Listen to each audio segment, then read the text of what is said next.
स्वागत है आप सभी का मिशन इंस्टीट्यूट के ऑनलाइन प्लेटफॉर्म पर। जैसे कि हमने अपनी संधि की क्लास को कंटिन्यू किया था, कल हम लोगों ने व्यंजन संधि में से 2 संधियां पढ़ ली थी, इष्टुत्व संधि और इष्टुत्व संधि। आज उसी क्रम में हम पढ़ेंगे जस्त्व संधि, यानी व्यंजन संधि की तीसरे नंबर की संधि है जस्त्व संधि।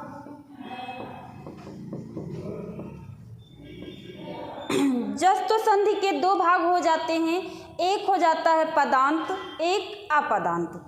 अब पदांत और अपदांत में क्या अंतर है? तो पद जब हम लोग शुरुआत में पढ़े थे तो हम बताए थे पद में क्या अंतर है, पद और शब्द में क्या अंतर है। यानी जब कोई रूप बन जाएगा संस्कृत में तो उसे हम कहेंगे पद। तो पदांत का मतलब कि अंत पद होना चाहिए, कोई जो शब्द होगा वो पद होगा तो उसे कहेंगे पदांत संधि। और जो अपदांत होगा यानी पद नहीं होगा उसके साथ जो संधि होगी उसे कहेंगे अपदांत जस्त्व संधि। इनमें से पहली हम पढ़ रहे हैं पदांत जस्त्व संधि। पदांत जस्त्व संधि सूत्र इसका है झलाम जशोन्ते। झलाम जशोन्ते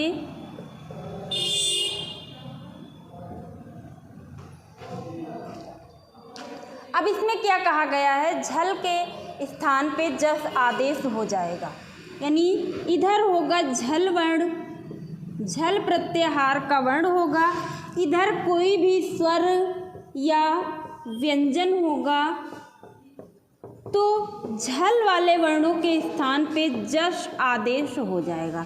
यानी पदांत जस्त्व संधि में क्या कहा गया कि इधर झल प्रत्याहार का वर्ण होना चाहिए, झल प्रत्याहार के वर्ण के बाद कोई भी स्वर व्यंजन आए तो जो झल प्रत्याहार है उसके वर्ण के स्थान पे जस प्रत्याहार होगा।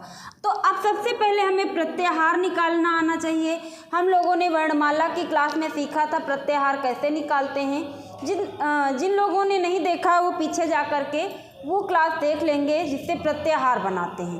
तो जब तक प्रत्याहार नहीं सीखेंगे आगे की कुछ भी क्लास समझ में नहीं आएगी।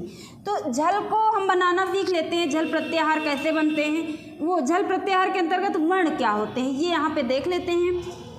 तो झभई के झा से शुरू करेंगे, झा भा, यहाँ हलंत है उसको छोड़ देंगे, घा ढ ध, शा हलंत है उसको छोड़ देंगे, फिर आएगा ज ब ग ड द, फिर शा हलंत है उसको छोड़ देंगे, जब गट दस, फिर आएगा ख फ छ ठ थ, च ट त, व को छोड़ देंगे, क प, या को छोड़ देंगे, फिर शा शा शा, रा को छोड़ देंगे, हा ल।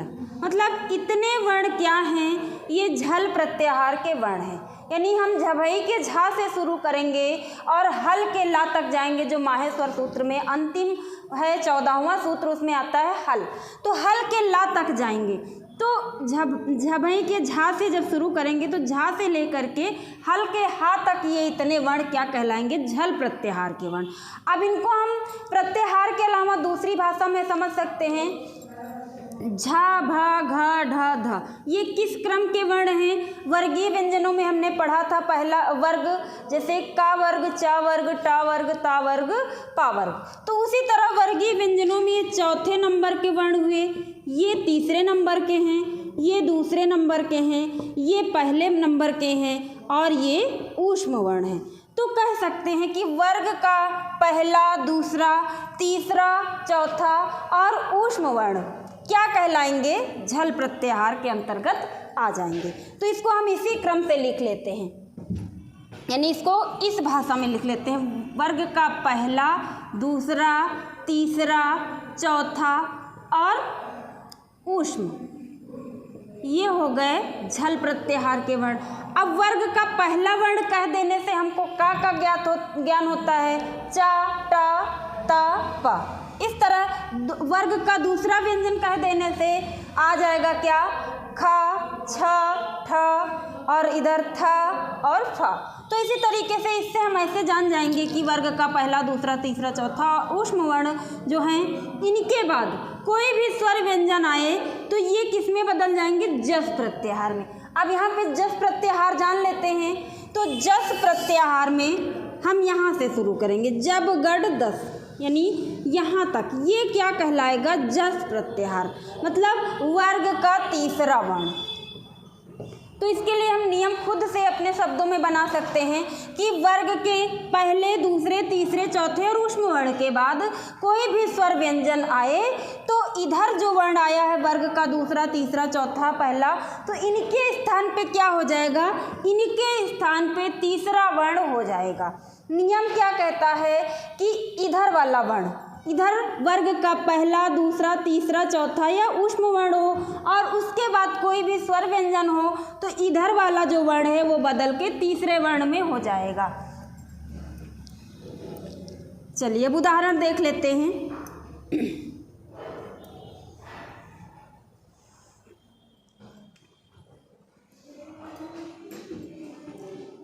ये उदाहरण है अच धन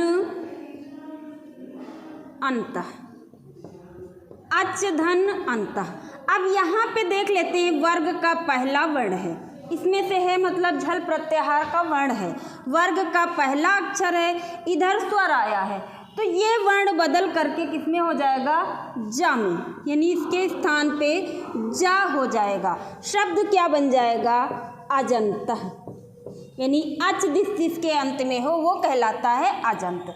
इसी तरह अगला उदाहरण देखेंगे, शुप धन अंत, शुप धन अंत क्या बन जाएगा, शुभंत, शुप धन अंत शुभंत कहलाएगा। यानी यहाँ पे पा के स्थान पे क्या हो गया, उसका तीसरा वर्ण, यानी पा के स्थान पे तीसरा वर्ण क्या हुआ, बा हो गया। जिस क्रम का है मतलब जिस वर्ग का है उसी वर्ग का होगा, जिस वर्ग का वर्ण आया है पहला, दूसरा, तीसरा, चौथा होगा उसी वर्ग का तीसरा वर्ण। अब जैसे ये पा वर्ग का पहला अक्षर था तो पा वर्ग का ही तीसरा वर्ण होगा, यहाँ चा वर्ग का पहला वर्ण था तो चा वर्ग का ही तीसरा वर्ण यानी जा हो जाएगा।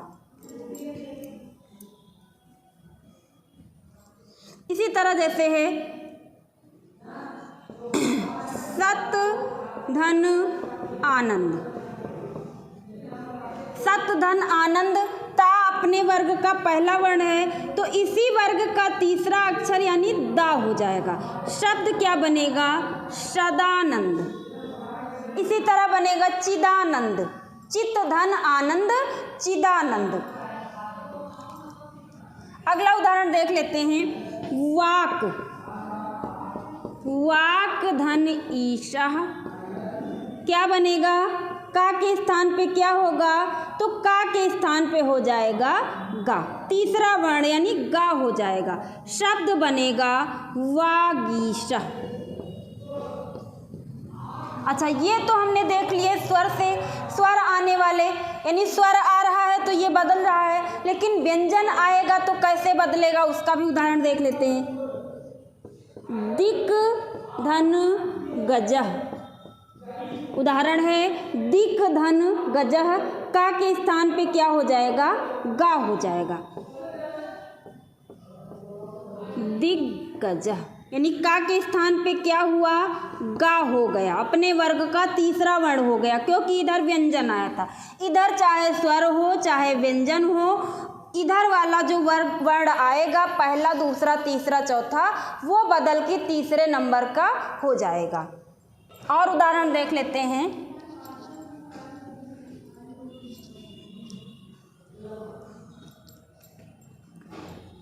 कृत धन अंतः क्या बनेगा शब्द, ता के स्थान पे क्या होगा, दा होगा, शब्द बन जाएगा कृदंत। महत प्लस दानम, महत प्लस दानम, अब यहाँ पे ता है, ता के स्थान पे क्या होगा, तो ता के स्थान पे दा हो जाएगा और इधर तो दा पहले से ही था। शब्द क्या बन जाएगा, महादानम, यानी ये वाला दा जो हुआ है ता के स्थान पे हुआ है, ये दा पहले से ही था, शब्द बना महादानम। इसी का उदाहरण है जगदीश। पूछा जाता है जगदीश का संधि विच्छेद क्या होगा, तो जगत धन ईशः बराबर जगदीशः, क्या बनेगा शब्द जगदीशः। चलिए इसके बाद दूसरी संधि देख लेते हैं, आपदांत। ये तो हुई पदांत, यानी पदांत में क्या कहा गया कि वर्ग का पहला, दूसरा, तीसरा, चौथा वर्ण हो और उसके बाद कोई भी स्वर व्यंजन हो तो क्या हो जाएगा, वो पहला, दूसरा, तीसरा, चौथा जो वर्ण था वो बदल के तीसरे नंबर में बदल जाएगा, मतलब अपने वर्ग का तीसरा वर्ण हो जाएगा। अब यहाँ पे दूसरा पढ़ लेते हैं, यानी जो पदांत पढ़े हैं, दूसरी क्या कहलाएगी, आपदांत जस्तु संधि। आपदांत जस्तु संधि, इसका सूत्र क्या है, झलाम, यानी अभी हमने पढ़ा झलाम जसो अंते, और इसका सूत्र क्या कहलाएगा, झलाम जश झसी।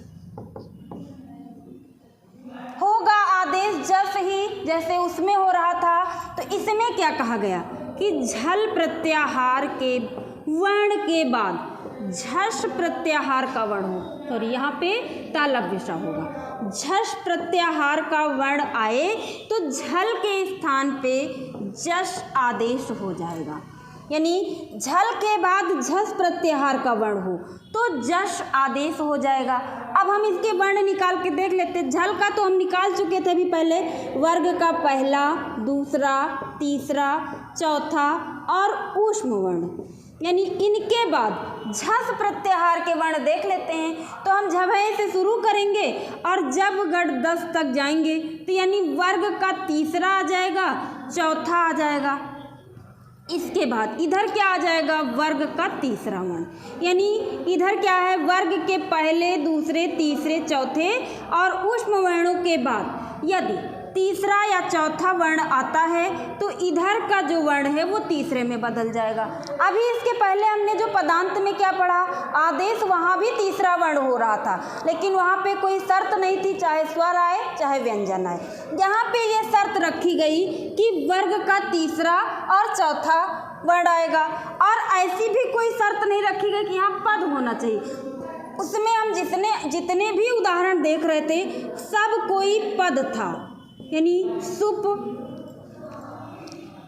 दिक ना, तो ये सब पद थे और इधर आपदांत है, मतलब इसमें पद जरूरी नहीं है कि पद हो। तो यहाँ पे हो जाएगी कौन सी संधि, आपदांत जस्तु संधि। झल के बाद झस प्रत्याहार का वर्ण आ जाए तो आदेश क्या हो जाएगा, जस प्रत्याहार का वर्ण हो जाएगा। पहला, दूसरा, तीसरा, चौथा के बाद तीसरा या चौथा वर्ण आता है तो आदेश तीसरा वर्ण हो जाएगा। उदाहरण देख लेते हैं, युद्ध प्लस ध, युद्ध प्लस ध। अब यहाँ पे क्या है, ध आया है, यानी चौथा वर्ण आया है ना। यहाँ पे क्या कहा गया कि इधर वर्ग का पहला, तीसरा, चौथा वर्ण जो आया है, इसके बाद वर्ग का यदि तीसरा या चौथा वर्ण आता है तो क्या हो जाएगा, इसके स्थान पे तीसरा वर्ण हो जाएगा, मतलब धा के स्थान पे क्या हो जाना चाहिए, दा हो जाना चाहिए। शब्द क्या बन जाएगा, युद्ध। दूसरा उदाहरण देख लेते हैं, बुध प्लस धी। अब इधर क्या है, धा है, इधर भी धा है, यानी ये धा किसका है, झल का है, और ये धा किसका है, झस का है। अब इसके स्थान पे क्या होगा, जस होगा, मतलब तीसरा होगा, दा हो जाएगा। शब्द क्या बन जाएगा, बुद्धि। ठीक, अगला उदाहरण देख लेते हैं, लभ प्लस ध। इधर क्या है, वर्ग का चौथा अक्षर है, इधर क्या है, इधर भी चौथा वर्ण है, मतलब इधर झल से आया है चौथा वर्ण, इधर झस से आया है चौथा वर्ण। तो ये जो चौथा वर्ण है ये किस में बदलेगा, तीसरे वर्ण में, और क्या हो जाएगा, शब्द बनेगा लब्धा, यानी भा के स्थान पे क्या हुआ, बा हो गया, भा के स्थान पे बा हो गया। चलिए अगला उदाहरण देख लेते हैं। दुह प्लस धम। अब देखिए दुह प्लस धम, अब हा तो यहाँ पहला दूसरा तीसरा चौथा है नहीं, तो यहाँ पे लिखा गया था ऊष्म वर्ण भी ना, झल प्रत्याहार में ऊष्म वर्ण भी आते हैं, तो ऊष्म वर्णों में हा आता है, तो हा के बाद यदि तीसरा या चौथा वर्ण आया हुआ है तो ये किस में बदलेगा, तीसरे नंबर के वर्ण में। अब हा तो कोई वर्गीय व्यंजन है नहीं, तो इसमें हम किस नंबर का तीसरा कर देंगे, यानी हा किसी वर्ग में आता नहीं, ऊष्म वर्णों में गिना जाता है, तो हा की जगह पे हम कौन सा तीसरा वर्ण करेंगे, तो यहाँ पे हम उच्चारण स्थान के हिसाब से कर लेंगे, यानी जैसे का वर्ग का उच्चारण स्थान कंठ है और हा का उच्चारण स्थान भी कंठ है, तो इस हिसाब से हम का वर्ग का तीसरा वर्ण यानी हम यहाँ पे क्या कर देंगे, गा कर देंगे। शब्द क्या बन जाएगा, दुग्धम, शब्द बनेगा दुग्धम। अब यहाँ पे दुग्धम का संधि विच्छेद पूछा जाएगा, दु प्लस धम, और दुग्धम में कौन सी संधि हुई है, व्यंजन संधि, व्यंजन संधि में से भी जस्त संधि हुई है, और जस्त में से भी अपदांत जस्त संधि। वैसे इतना डीपली ये नहीं पूछा जाएगा कि पदांत हुई कि अपदांत हुई, बस वहाँ पे आपको ऑप्शन में व्यंजन संधि का मिलेगा। सबसे जो पेपर आता है टेट के हिसाब से, सी टेट के हिसाब से, तो वहाँ पे स्वर या स्वर के तो भेद पूछे जाते हैं कि स्वर संधि में दीर्घ हुई है कि गुण हुई है कि यण हुई है कि अयाद हुई है, और लेकिन यहाँ पे व्यंजन में पार्ट बहुत कम ही पूछे जाते हैं। वो कभी कभी होता है कि सूत्र पूछ लिया जाता है कि इस उदाहरण में किस सूत्र से संधि हुई है या यहाँ पे कौन सी हुई है, ऐसा व्यंजन से कभी कभी पूछा जाता है, हरदम नहीं। हरदम तो ज़्यादातर जो आपके पेपर में आया हुआ है वो यही पूछा जाता है, कौन सी संधि है, व्यंजन संधि, इतना ही पूछा जाता है। व्यंजन संधि के अंतर्गत इष्टुत्व, इष्टुत्व और जस्तु, ये तीन हमने पढ़ लिया है, यानी तीन संधियों को हमने पढ़ लिया है। चलिए कुछ एक आध उदाहरण और कर लेते हैं। बोधा, तोड़ के देखते हैं, बोधा, बोधा को तोड़ेंगे तो कैसे टूटेगा, बोध प्लस धा, यानी ऐसे तोड़ेंगे, और जोड़ने के लिए दिया जाएगा तो बोध धन धा, धा के स्थान पे क्या कर देंगे, दा कर देंगे। ये तो कौन सी है, अपदांत है कि पदांत है, तो ये क्या कहेंगे, ये पदांत है कि अपदांत है, तो ये संधि कैसी है, अपदांत है, यानी जस्तु में से भी अपदांत है। दूसरा हम देखते हैं, वागीसा को तोड़ना है, तोड़ के देखिए वागीसा को कैसे तोड़ेंगे, तो वागीसा को तोड़ने के लिए हम क्या करेंगे, गा को हम पहले बदलेंगे, यानी तीसरे नंबर का जो है इसको पहले में बदलेंगे, वाक धन ईशा, क्या बन जाएगा, वागीसा। तो ये हुआ अपदांत का और ये हुआ पदांत जस्त संधि का उदाहरण। चलिए षडानन में देख लेते हैं, इम्पॉर्टेंट है षडानन। षडानन उदाहरण जो है इम्पॉर्टेंट है। षडानन में कौन सी संधि हुई है, जस्त संधि हुई है। षडानन का संधि विच्छेद क्या होगा, षट प्लस आनन, यानी यहाँ पे टा था, टा के स्थान पे क्या हो गया था, डा हो गया था, तो षडानन में भी जस्त संधि हुई है।